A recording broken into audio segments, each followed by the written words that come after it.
Bonjour à toutes et à tous, mesdames, messieurs. Dans cette vidéo, et comme toujours, nous allons continuer de dénoncer et de vous montrer sur l'écran les mensonges, la corruption, les manipulations et les interprétations mensongères qui tous eux sont liés avec l'islam. Tous eux forment l'essence de l'islam. Tous eux forment l'ADN de l'islam et c'est tous eux qui ont fait survivre l'islam jusqu'à nos jours. Mesdames, messieurs, comme je l'avais déjà annoncé, le titre de cette vidéo, qui est le paradis d'Allah, Al-Jannah. Et donc, vous savez, l'islam, c'est ce culte que nous avons devant nous, qui est réparti aujourd'hui de nos jours partout dans le monde, est un cancer pour l'humanité. C'est la pire invention que l'homme a fait pour les autres humains. C'est des gens, des ignorants, des grands ignorants et criminels ont inventé ce culte et nous l'ont mis en place pour dominer. Au début, c'était pour les Arabes et maintenant, c'est réparti partout dans le monde. L'islam, grâce à l'ignorance de la totalité de ses adeptes, je dis bien la totalité, 100% de ses adeptes, pourquoi? Parce que vous prenez le plus grand savant de l'islam, celui-ci est le plus grand menteur, celui-ci est le plus grand manipulateur, celui-ci est la personne la plus corrompue qui puisse exister. Et si vous prenez le plus grand intellectuel, l'imam, tous, à ceux-là que vous pourriez vous approcher pour vous dissiper des doutes que vous aurez sur ce culte, vous allez vous rendre compte que c'est l'homme le plus grand menteur que vous avez devant vous. Parce qu'ils sont capables. Pourquoi? Parce que tout le culte de l'islam consiste à convertir le plus grand mensonge en une vérité. La plus grande vérité évidente pour convertir cela en un gros mensonge. Exemple, tout le monde de nos jours sait que la terre est sphérique. Mais vous prenez le Coran, vous lisez clairement que la terre est plate. La terre est comme un lit. La terre est comme un tapis. Ou bien qu'Allah va enrouler la terre. Donc, vous comprenez tout de suite.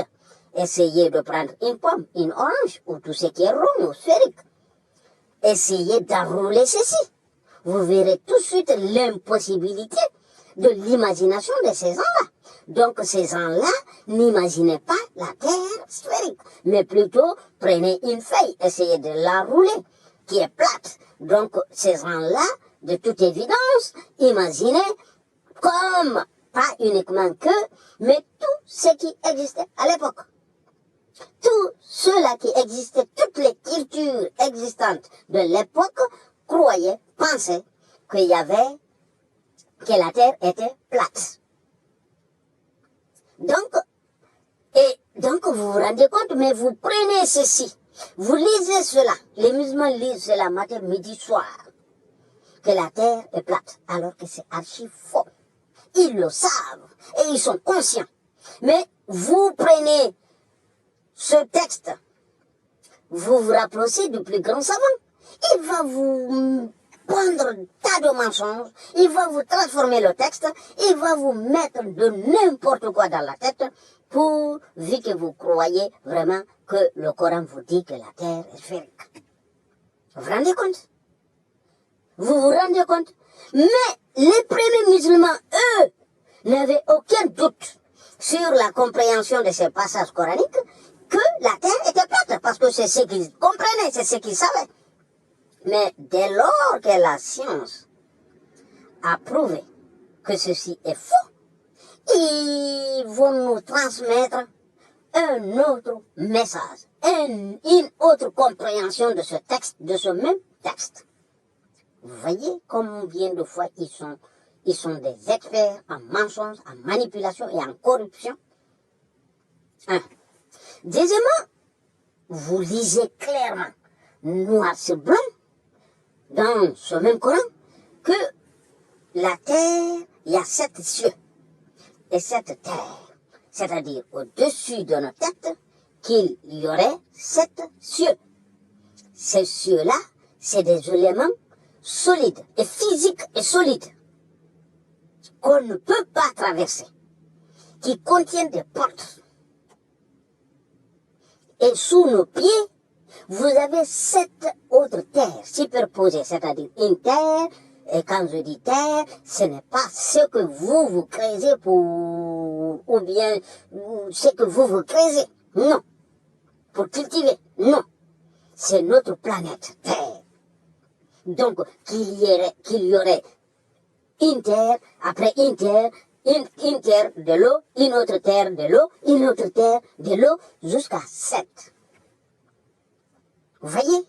Donc ces gens-là imaginaient bien, ils croyaient vraiment ce qui existait, la croyance de toutes les autres cultures, à commencer par la culture égyptienne antique, qui tous eux croyaient que la terre était plate et qu'au-dessus de nos têtes, il y avait des toits et qu'ils étaient 7. Donc ils vont vous transformer et vous faire croire ce gros mensonge en vérité.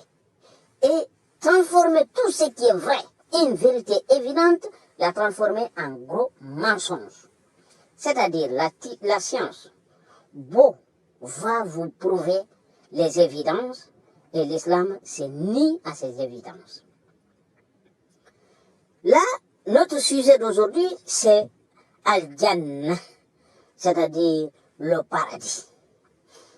C'est un plagiat stupide, idiot, fait par des personnes ignorantes, des criminels qui sont venus copier comme tout ce qui existe en islam, des textes qu'ils ne savaient pas et qu'ils n'avaient pas compris. Eux qui n'avaient pas tout le savoir dessus, ils ont copié tout cela, ils nous ont mis dans ce livre qu'ils nous appellent le Coran et que ce livre serait venu d'un tout-puissant qui serait Dieu, Allah. Donc, si vous cherchez le mot Al-Jannah, c'est-à-dire vous regardez les 2 premières lettres qui sont là en noir. Avec les 2 premières lettres qui sont là en noir, suivi du mot Jannah, vous aurez, c'est-à-dire ça, c'est traduit, ce mot-là est traduit partout dans le Coran. Sur l'union de ces 2 mots, vous avez Al, et tout de suite suivi du mot Jannah qui serait là. Donc là, c'est traduit dans le Coran comme le paradis. Maintenant, vous cherchez la racine de ce mot, c'est-à-dire les 3 lettres que vous avez là. Et la racine de ce mot, quand vous cherchez la racine de ce mot, vous avez non seulement des jardins, qui va vous signifier jardin. Vous savez, en arabe, majoritairement à 98%, chaque mot a 3 racines, 3 lettres, 3 lettres qui forment la racine de ce mot. Et ici, ça ne fait pas l'exception. Donc, vous prenez ces 3 lettres, vous avez d'un côté qui va vous signifier paradis, de l'autre qui va vous signifier des jardins, qui serait aussi le paradis, et une 3e signification qui serait les djinns. Et les djinns, c'est tout ce que Allah n'aime pas. Et Allah a créé 3 fois des djinns que des êtres humains. Et il nous dit qu'il n'aime pas les djinns. Et ce sont ses ennemis. Alors qu'il aurait créé 3 fois plus nombreux des djinns que ceux que lui n'aime pas, plus que nous. Ok? Donc, et là, si nous cherchons ce mot, Al-Jannah, il nous sort 28 fois. Donc, vous avez là, c'est traduit, vous allez voir que c'est traduit partout paradis, vous voyez, les gens du paradis, ok? Et vous avez tous les gens du paradis, partout. Maintenant, nous revenons pour ne pas perdre beaucoup de temps. Et si nous cherchons uniquement la dérivation, ce qui est dérivé de ce mot, vous voyez, ça nous sort 143 fois ici. Et donc, vous voyez, jardin. Vous voyez, vous avez jardin, jardin, voilà. Vous voyez, et nous revenons. Et si maintenant nous cherchons la racine de ce mot, il nous sort 196 fois.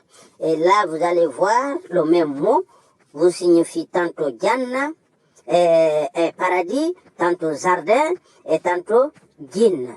Ok? C'est-à-dire, là, on va voir si ça commence là. Ok? Tantôt, ça va vous signifier paradis, et tantôt, ça va vous signifier djinn. Ok? Excusez-moi, voilà. Ok, là, vous voyez ici le même mot, et là, à partir de là, vous allez voir, vous voyez, djinn, ok? C'est-à-dire, qu'est-ce que je veux vous dire là? Vous voyez cette dernière lettre là, celle-là, et vous voyez comme 3 dents dessus, et ici. Vous voyez, comme ces 3 dents là qui sont là. Cela signifie que cette lettre-là, la lettre que vous avez ici, elle est double, elle est 2 fois. Donc, vous avez ici en jaune, vous avez la première lettre, la deuxième lettre, la troisième, elle est doublée. Donc, cela veut dire que vous avez la même, vous voyez, c'est ce que vous avez, même racine de mots. Vous avez même racine. Vous avez ici les mêmes racines, ok? Donc, ici, on revient, excusez-moi, on revient. Donc là, le mot Jannah, et c'est là, maintenant, c'est ce que nous allons analyser, c'est ce que nous allons voir aujourd'hui du Coran. Et je vous ai préparé un texte que je vous avais déjà partagé dans l'annonce. Ici, dans lequel j'ai dit tout d'abord, il faut souligner qu'Allah avait promis à Adam, comme vous le savez, Allah vient et promet à Adam et à Ève devant Satan. Il dit à Adam et à Ève, rentrez dans mon paradis et vous allez y vivre, manger ce que bon vous semble, à l'exception de cet arbre-là, les fruits de cet arbre-là. Donc Allah, ce grand manipulateur, il dit qu'il avait chassé devant Adam, il avait chassé à Satan, Iblis, qu'il avait chassé du paradis. Et il dit à Adam et à Ève de rentrer au paradis. Avec toute la vigilance d'Allah, avec tous les grands gardiens d'Allah, qui seraient les anges, avec tout le savoir et toutes les compétences et tout le potentiel d'Allah, quand même, Iblis a été capable de pénétrer de nouveau dans ce même paradis pour faire sortir Adam et Ève. Pourquoi? C'est-à-dire qu'ils auraient mangé les fruits de l'arbre que Allah les a interdits. Qu'est-ce qui est plus simple déjà? De ne pas mettre cet arbre là-bas au lieu de mettre l'arbre et de les interdire. Quelque peu de temps après, tu viens, tu les chasses. Parce que c'est toi, non seulement c'est toi qui as mis l'arbre, et c'est toi qui les as interdits l'arbre. Vous voyez, Allah chasse ces bien-aimés d'un paradis, tout simplement parce qu'ils ont mangé un arbre, les fruits d'un arbre, tout simplement. Et Allah protège le cochon, c'est-à-dire en interdisant de manger le cochon, mais Allah est plutôt le plus grand promoteur de l'esclavage, que ce soit l'esclavage des humains et l'esclavage sexuel. Ok? Donc, c'est-à-dire, il promet des esclaves sexuels ici et des esclaves sexuels dans son paradis. Et ça, c'est Allah, le Tout-Puissant. Donc, si il a promis, il avait dit, ce n'est pas question de promesse, il avait dit à Adam et Ève, qui étaient devant lui, qui lui voyaient devant lui par ses propres yeux, tous les deux, il les a dit de rentrer dans le paradis, mais il a été capable de les chasser de là-bas par ses manigances. Vous qui n'avez jamais rencontré Allah, vous qui n'avez jamais entendu Allah, et vous qui n'avez jamais vu Allah, il vous promet que vous allez retourner dans ce paradis où il a chassé ceux-là. Où il a chassé ceux-là qu'il avait dit bouche à bouche devant ses yeux de rentrer. Mais il a fini par les chasser de là-bas. Vous, pourtant, vous ne l'avez pas vu, vous ne l'avez pas entendu et vous ne l'avez jamais croisé. Il vous promet que vous allez y retourner. Alors que depuis, il a tué Adam et Ève, mais ceux-là ne sont pas encore retournés. Ils attendent. Et vous aussi, vous allez mourir et attendre. Jusqu'à quand? Vous ne savez pas. Jusqu'à quand? Vous ne savez pas. Parce qu'il ne vous le dit pas dans le Coran. Et ni dans les hadiths d'ailleurs. Donc, nous allons commencer maintenant d'analyser la description, par la description du fameux paradis d'Allah. Donc, qu'est-ce que nous lisons? C'est Allah lui-même qui nous parle. Il nous dit qu'il a promis dans son paradis, c'est-à-dire des ruisseaux, des rues, des rivières. Des rivières, ok? Qui font couler de l'eau. Comprenez tout de suite que ça, c'est des bédouins dans le désert qui ne savent pas ce qu'est l'eau. Donc, les promettre de l'eau, c'est vraiment la plus grande chose, la plus grande promesse. Pourquoi? Parce qu'ils n'ont pas de l'eau. Ils vont aller à des kilomètres pour chercher de l'eau. Vous comprenez? Où que vous soyez, en 2024, vous savez tout de suite que vous n'êtes pas concerné par cette description de ce paradis, de ce fameux paradis d'Allah. Parce que qu'on vient vraiment vous promettre de l'eau abondante, de l'eau abondante qui coule, ok, ou bien du lait, ok, ou du vin. Allah dit que le vin est l'œuvre de Satan. Le vin va vous égarer. Donc ça, c'est un mal. Donc si le vin est l'œuvre de Satan, pourquoi Allah va nous garder cela, va nous promettre ça dans son paradis? Pourquoi? Dès lors que le vin est mal, est mauvais, donc Allah ne devrait pas nous promettre cela dans son fameux paradis. Parce que c'est mauvais, c'est mal, c'est pas bon. Donc pourquoi il nous promet cela dans des rivières abondantes? Ok? Et il nous dit que nous allons boire. Personnellement, moi je n'aime pas le vin. Et Allah me promet que je vais boire quelque chose que je n'aime pas. Pourquoi? Et donc, ici, il nous donne après des menaces pour nous qui ne croyons pas et des fruits. Vous voyez? Donc là, c'est de boire du lait, de l'eau et du vin et manger des fruits. Concentrez-vous et analysez, utilisez, faites servir votre pensée, votre cerveau. Vous, là où vous êtes, quelqu'un vous promet, un tout-puissant Dieu, ce qui est promis ici aux musulmans, où que vous soyez, en 2024, ça, c'est quelque chose qui vous attire, c'est quelque chose vraiment qui vous attire, ou plutôt quelque chose qui était un rêve pour un bédouin qui vivait dans un désert au 8e, 9e et 10e siècle. Pensez vraiment. Pensez. Et donc, tout d'abord, on va lire maintenant, à présent, on va lire le fameux, ce qu'on trouve à part ce que Allah, la description là, c'est Allah lui-même qui nous décrit son paradis.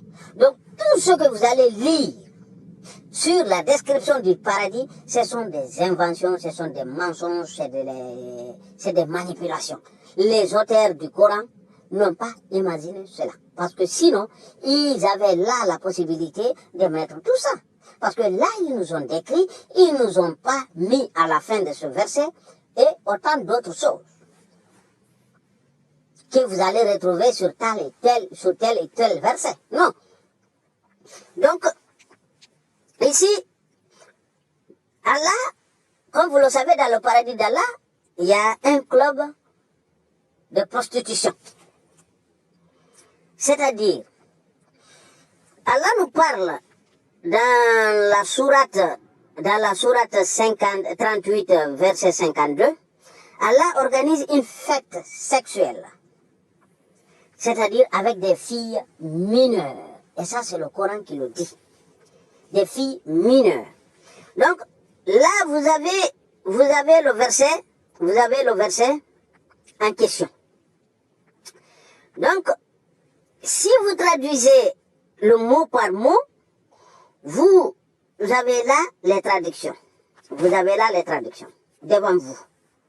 À vous de voir. Regardez. Je vais vous mettre ça plus grand. Excusez-moi. Voilà. Je vais vous mettre ça sur l'écran. Donc, vous avez, et ils ont des mineurs, la fête, poussière. Donc, c'est ainsi qu'Allah s'exprime, c'est ainsi qu'Allah parle l'arabe. De cette façon désastreuse. Mais, ils vont, non seulement l'arabe qui va lire ce texte, il va se rendre compte que ce texte n'est pas bien, ce texte n'est pas bien articulé, ce texte n'est pas cohérent, ce texte est une faute lourde en grammaire et en orthographe, très pauvre. Mais, ils lui ont mis dans sa tête que cela viendrait de Dieu, et lui, il accepte cela, et il refuse, non, il accepte cela, de prendre les interprétations qu'on lui a dit, au lieu de prendre ce qui lui-même il a lu, il a compris. C'est ça l'islam. C'est ça la corruption. C'est ça la manipulation. C'est ça les interprétations mensongères dont je vous parle à chacune de mes vidéos, au début de chaque vidéo. Et parallèlement, comme je vous disais, là je ne vais pas parler des hadiths, parce que le Coran nous décrit ici, dans ce verset 47, verset 15, le Coran nous fait la description du paradis. Donc tout ce que vous allez lire, à part ce qui est là, qui serait dans le paradis d'Allah, ce sont des blabla. On ne devrait pas ajouter ni enlever plus que ce qui est là, parce que les auteurs du Coran ne sont pas partis plus loin. Ok? Ok? Donc, et qu'est-ce que nous lisons dans la sourate 56, verset 37? Là, ce verset, et comme vous le savez, 24% du contenu du Coran n'est pas en arabe, n'est pas en langue arabe. 24% du contenu du Coran n'est pas en langue arabe. Donc, non seulement les inventaires du Coran, ceux qui ont écrit le Coran, ceux qui ont inventé ce Coran que nous avons aujourd'hui, ils ont pris des textes qu'ils ont copiés de partout, ils ont collectionné, et des idiots sont venus après eux, ils ont interprété ces textes-là, que eux-mêmes ils ne comprenaient pas, ils ont interprété à leur façon, pour rendre compréhensible ce texte. Et cette compréhension que nous avons aujourd'hui, ce ne sont que des interprétations. Mais, ce n'est pas une signification. Ça ne veut pas du tout dire ce que dit le texte. C'est des interprétations, des mensonges. Donc, nous avons ce verset qui est si bizarre, où Allah nous dit le suivant. un texte que vous avez juste, qui a juste deux mots. Et ces deux mots sont traduits gracieuses, toutes de même âge. Alors que rien de tout ça ne figure dans le texte en arabe. Car si vous prenez le premier mot, urban veut dire pute. Allez-y voir les interprétations des premiers musulmans. Pourquoi? Parce que les premiers musulmans, eux, ils n'avaient pas honte de dire ce qu'ils pensaient. Parce que la société dans laquelle ils vivaient avait la même pensée, la même mentalité. Donc l'homme était là et la femme était là uniquement pour servir les besoins sexuels de l'homme. Donc dire cela sur des écrits ne faisait aucune honte. Mais de nos jours, en 2024, comme vous allez comprendre, au XXIe siècle, on va vous transformer tout ce texte-là pour vous faire comprendre, là où il est marqué pute, ils vont vous dire gracieuse. Comprenez bien le mot, gracieuse. Analysez ce qu'on vous a traduit là, gracieuse. Et on vous dit toutes de même âge. Toutes de même âge. Quel est cet âge-là? C'est quoi? Vous comprenez qu'on nous parle toujours des mineurs. Qu'on nous parle toujours des mineurs. Que je n'arrive pas à comprendre en quoi excitaient-ils ces imbéciles-là, ces grands pédophiles. Et on continue. Nous avons la sourate 78, verset 33, qui, tout le verset, n'est pas du tout en langue arabe. Tout ce qu'on a fait de ce verset, c'est la même chose que plusieurs passages du Coran, c'est-à-dire une interprétation. Et une interprétation mensongère. Car ce texte ne peut pas être traduit en arabe. Si les musulmans, les savants musulmans étaient francs, ils devaient dire ce texte est incompréhensible. Ce texte est incohérent. Ce texte n'a pas de sens en arabe. Mais non. Ils ont trouvé un texte qu'ils ne comprenaient pas, qui n'était pas en arabe. Ils ont cherché des définitions, des interprétations qu'ils ont adossées à ce texte. Et ils vont vous mettre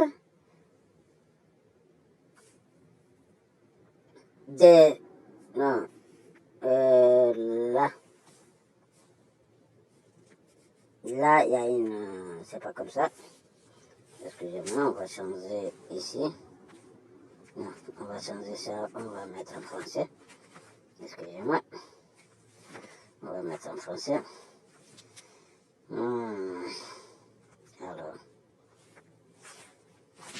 Alors, on va effacer. C'est où là? Je ne vois pas ce que j'écris. Oh là là, il est où ce?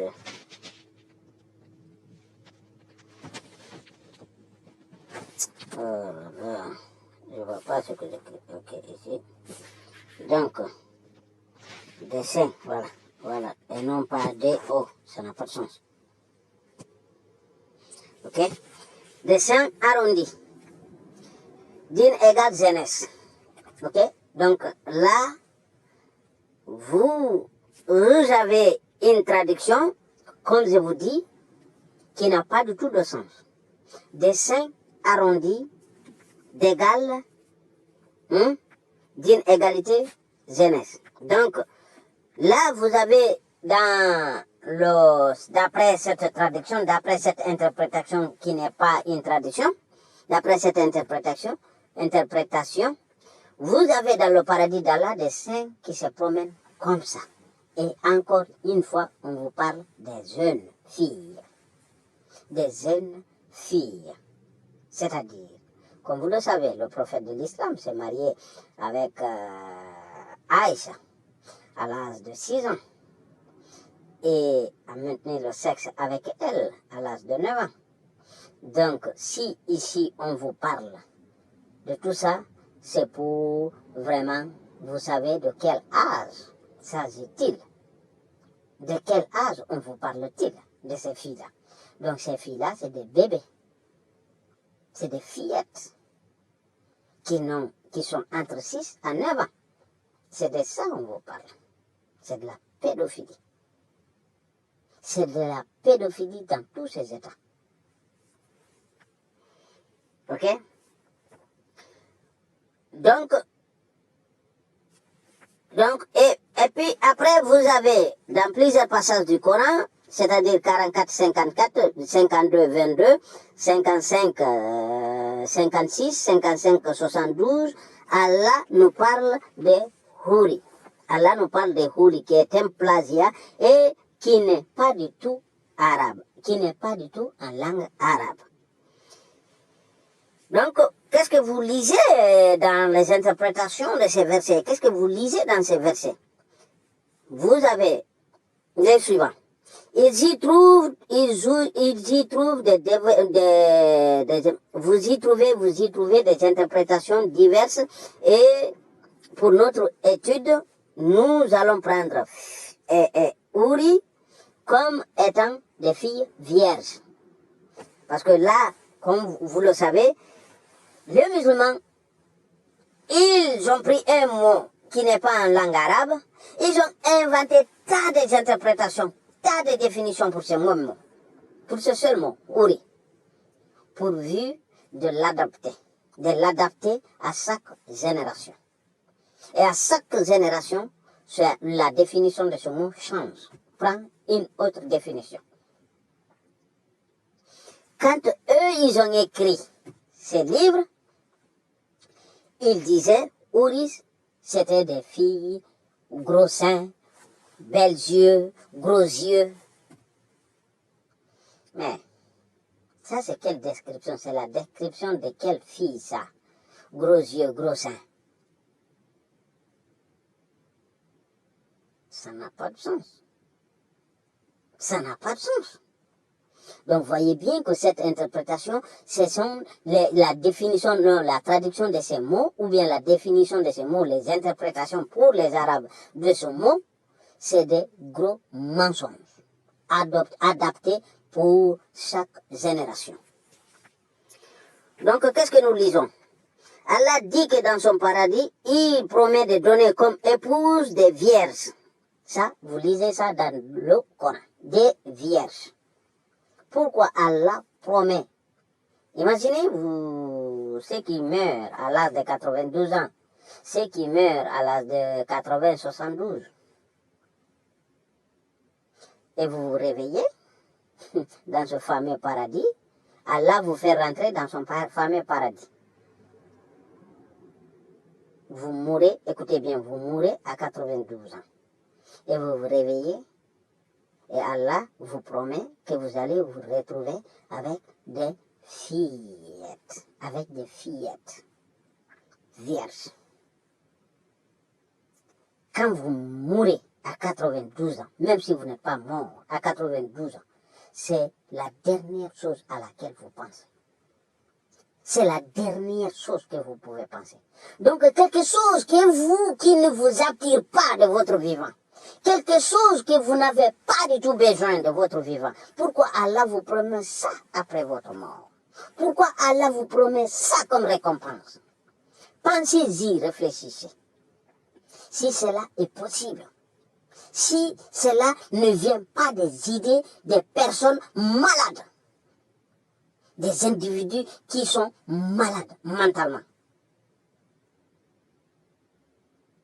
Ça, c'est pas Dieu, c'est pas divin. Parce que vous-même de votre vivant, vous ne voulez pas du tout ça. Vous détestez ça. Vous êtes contre cela. Et Allah vous promet ce que vous détestez de votre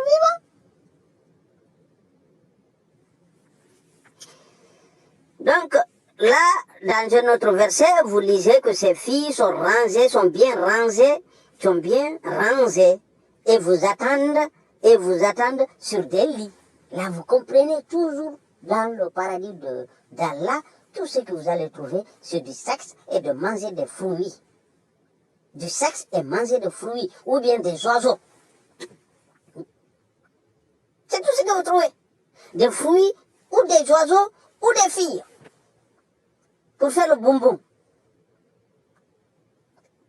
Tellement c'est, combien de fois c'est horrible cela.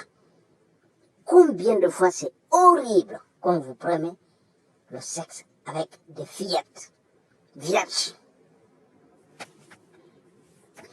Et la sourate 55, verset 54 au 58, vous lisez des houris non déflorés, comme les bijoux, des fruits, et cette fois-ci, dans ces passages-là, vous lisez que ces filles-là, que ces fillettes-là, sont sur des tapis doubles pour le sexe. Ces fillettes-là, tantôt elles sont sur des lits, tantôt elles sont sur des canapés accoudés en position de chien, c'est-à-dire le sexe en position de chien. Ok? C'est de ça. C'est de cette saleté qu'Allah nous parle. Dans un livre qui nous dit que c'est un livre saint. C'est-à-dire, ces imbéciles qui ont inventé ce Coran, des sales prostituées, ont imaginé des choses, ils nous l'ont mis dans le Coran. De leur époque, ça passait, c'était compréhensible. Mais des générations passent et à chaque fois on se rend compte que ceci est horrible. On a cherché à adapter cela à chaque génération pour nous faire comprendre le contraire que dit ce texte. Et même les Arabes l'acceptent. Parce que ils lisent une chose et ils acceptent et comprennent, ils acceptent de comprendre quelque chose qui n'est pas écrit, qu'ils n'ont pas lu. Ok? Et donc, dans le verset 58, Allah nous décrit le sexe à l'intérieur du sexe de ces houris. Comment il est? Je dis bien, Allah nous décrit, dans le verset 58, Allah nous décrit l'intérieur du texte. Comment il est? Il donne un exemple. L'intérieur, il nous parle, c'est comme des rubis. C'est-à-dire des bijoux rouges. Allah nous parle que le sexe de l'intérieur, c'est-à-dire là, ce n'est pas dire seulement le vagin. Allah nous parle de l'intérieur du sexe de ces filles-là, oui, comment il est, la couleur qu'il a. Et ça, c'est un divin. Ou bien c'est des imbéciles. C'est des imbéciles bordel. C'est des grands imbéciles qui sont bordel. Et pédophiles. Les auteurs du Coran, c'était des pédophiles, de toute évidence. Et des pédophiles qui ont des pensées pédophiles, ils vous ont promis des choses qui sont dans leurs pensées. Et donc, ces choses-là, c'est de la pédophilie. Et ils vous ont promis de la pédophilie. Donc, si vous croyez et vous acceptez et vous êtes enthousiasmé pour aller dans ce paradis, dans ces promesses de ces pédophiles, vous serez aussi des pédophiles. Vous serez aussi des pédophiles comme eux.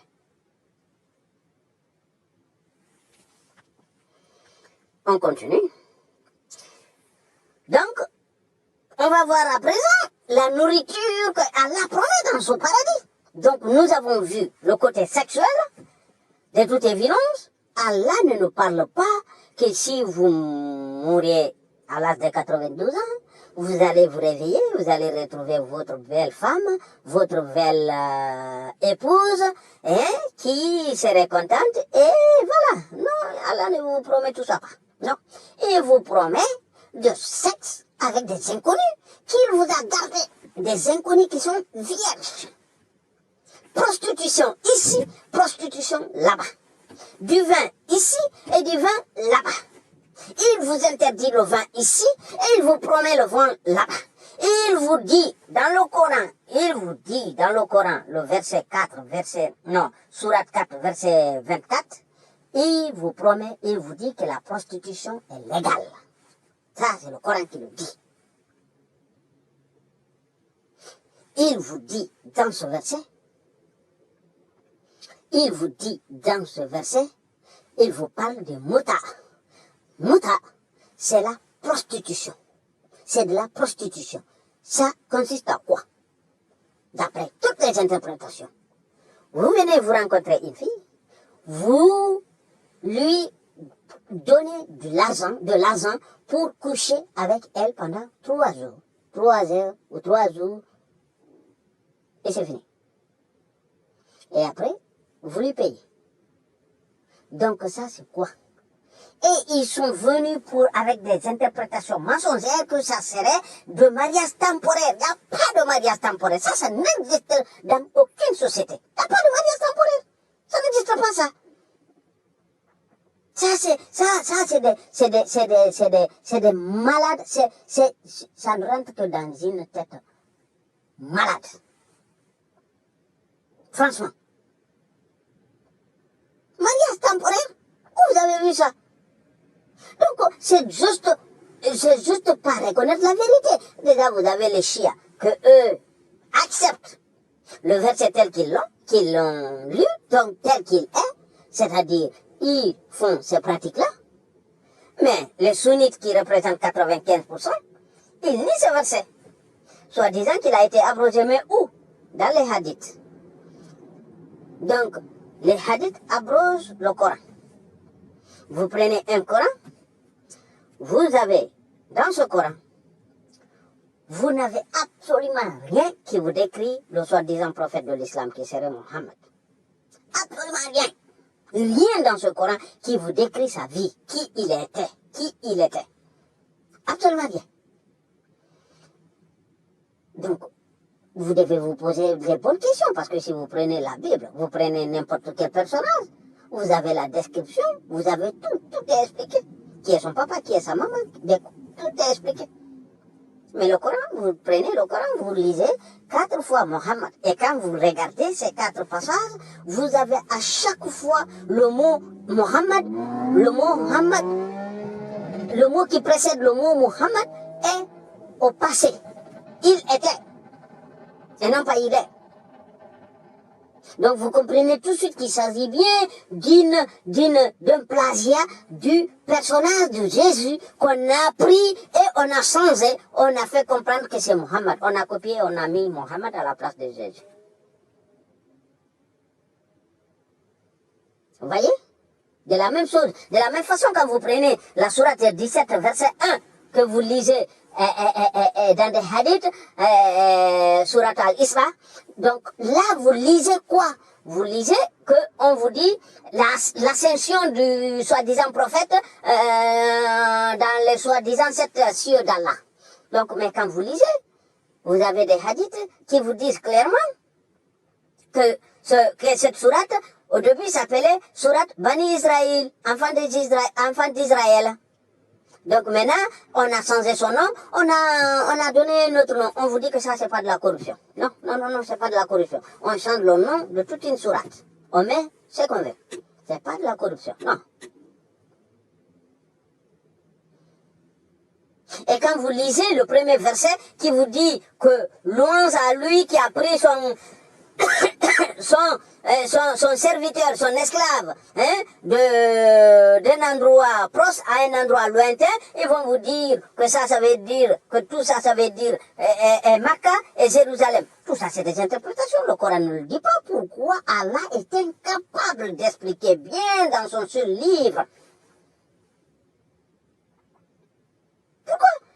Non seulement il ne nous décrit pas, il ne nous donne pas les biographies des personnages qui nous parlent, deuxièmement, il ne sait pas s'expliquer. Ce sont des êtres humains qui vont venir mettre des entre parenthèses, des guillemets, de tout ce que vous voulez, et pour les Arabes, pour mettre des interprétations pour eux et leur donner quelque chose qu'ils n'ont pas lu. Allah est incapable de parler aux Arabes, de parler aux Arabes dans une langue qu'ils comprennent, c'est-à-dire sans interprétation, sans des interprétations. Quand Allah parle, même les Arabes ne comprennent pas.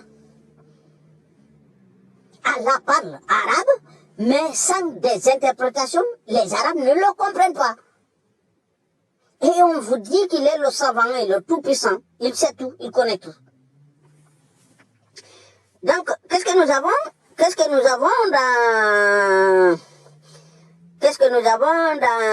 comme nourriture dans le paradis d'Allah? Allah nous parle de la foi des baleines. Ok? C'est-à-dire ça, c'est une nourriture et Allah sacrifiera du taureau. Ok? Donc, tout ça, vous voyez que c'est des gens affamés dans le désert. C'est des gens affamés dans le désert. Qu'est-ce qu'on fait avec... Qu'est-ce qu'on fait? Vous voyez? La foi des baleines. Mais les musulmans, dites-moi, c'est que Allah vous promet, il vous promet des prostituées vierges. Alors que de votre vivant, vous n'aimez pas ça. Vous n'aimez pas la prostitution.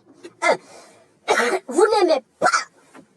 Vous ne voulez plus et vous n'êtes plus d'accord avec la pédophilie. Vous n'acceptez pas ça. Que ce soit vos sœurs, vos filles et tout. Vous ne l'acceptez pas. Et Allah vous promet la même chose. Et vous êtes content de cela? Et Allah vous promet de manger de la foi de la baleine. Vous acceptez ça? Vous voulez ça? Vraiment? Ça vous enthousiasme? Vraiment? Vous aimez ça? Allah vous promet des taureaux dans son paradis. Mais Allah n'a pas d'autre chose que de nous promettre de la viande partout où versement de sang. Il n'a pas d'autre chose à nous promettre. Ok? Donc, qu'est-ce que nous avons? Dans le verset 52-22, vous avez, je vais vous laisser tout ce texte-là dans la description de la vidéo, donc vous pouvez lire ça. Donc, et Allah donne des fruits et des viandes qu'ils désireront. C'est-à-dire des fruits et des viandes qu'ils désireront. Allah, c'est ce que... La chair des oiseaux, les plus désirables, il n'y en a aucun. Non seulement il n'y a aucun musulman qui désire de la viande d'aucun oiseau, il n'y en a pas. Il n'y a pas du tout un seul musulman qui désire de la viande des oiseaux. Mais aucun oiseau, aucun. Et Allah vous dit que quand vous allez mourir, il va vous donner de la viande des oiseaux. Des oiseaux. Franchement. Vous voyez que ça, c'était des bédouins qui vivaient dans le désert. Même s'ils voyaient un oiseau voler, tout ce qu'ils voulaient, c'est de le manger. Parce qu'ils étaient affamés.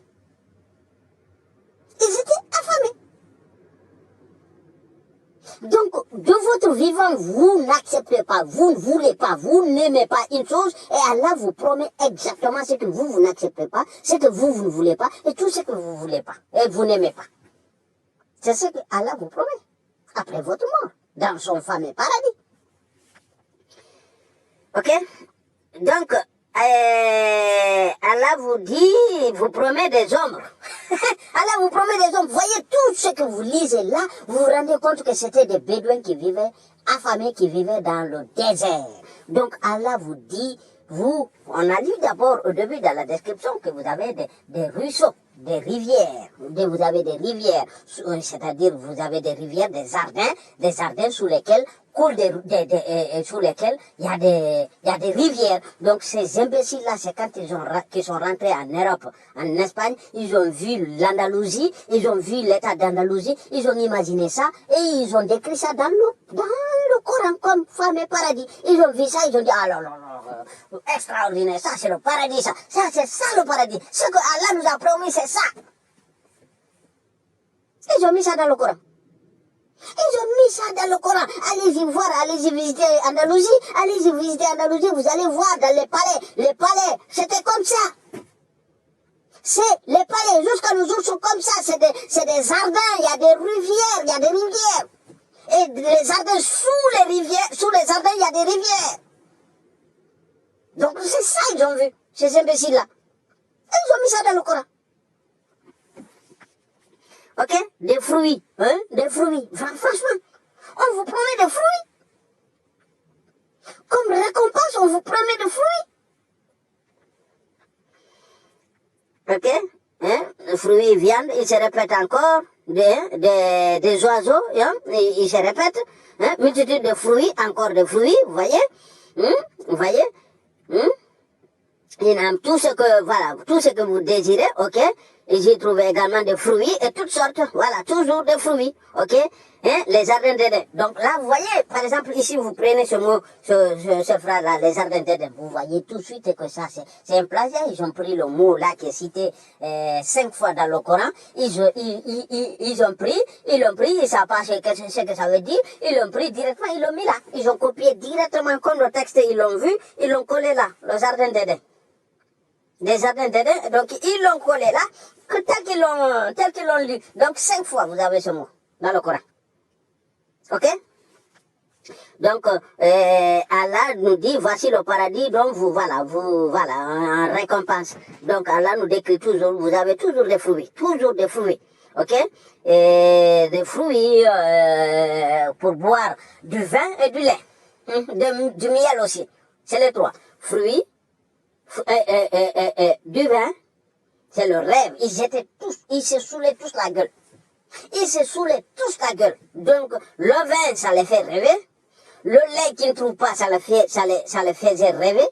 Et le lait, et le miel. Voilà, c'est tout. Donc, eux, comme boisson, c'est tout ce qu'ils connaissent. Et Allah ne nous parle pas de quelque chose que les Bédouins du 7e siècle ne connaissaient pas. Allah ne parle pas de ça. Ok, des fruits, ok, à leur portée, des jardins placés, vous avez, voilà, hein, des arbres, l'ombre des arbres, tout proche, c'est-à-dire, voilà, voyez, là, c'est une évidence claire que ces Bédouins vivaient dans le Sahara, et Allah les promet de l'ombre. Pourquoi? Parce que c'est leur rêve. Mais à nous, de nos jours, ce n'est pas ce qui nous fait rêver. Ce n'est pas ce qui nous fait rêver.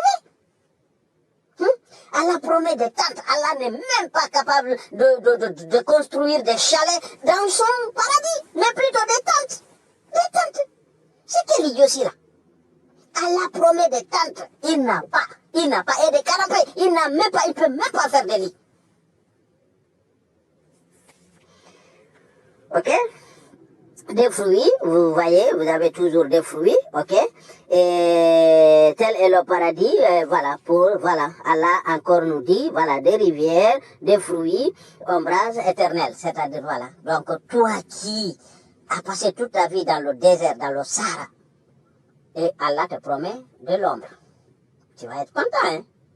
Tu vas être content. Allah te promet, toi qui faisais des kilomètres pour aller chercher de l'eau, mais tout ça, on peut dire, ok, pour ces grands imbéciles-là.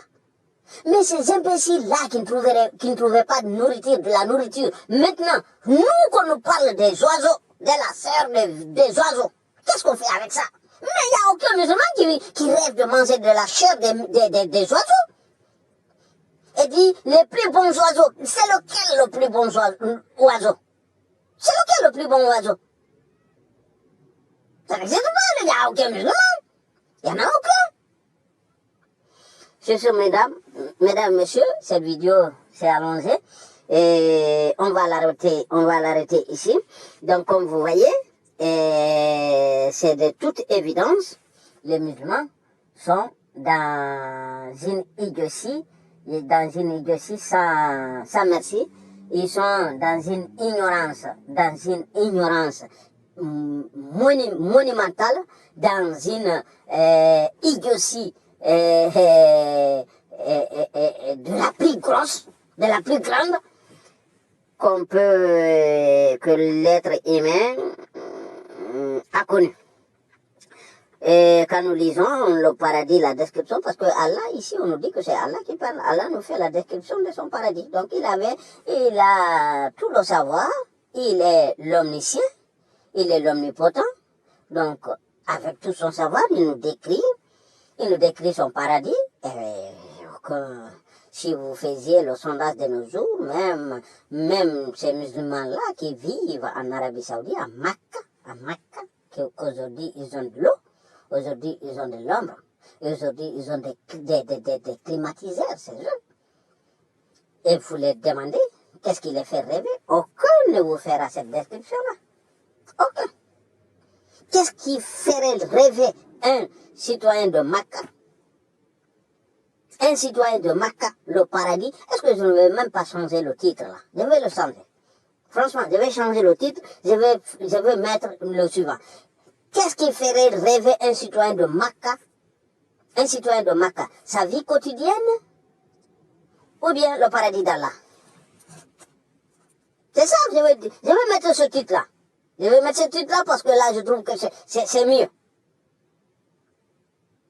Sur ce, mesdames, messieurs, je vous dis à la prochaine. Je vous remercie.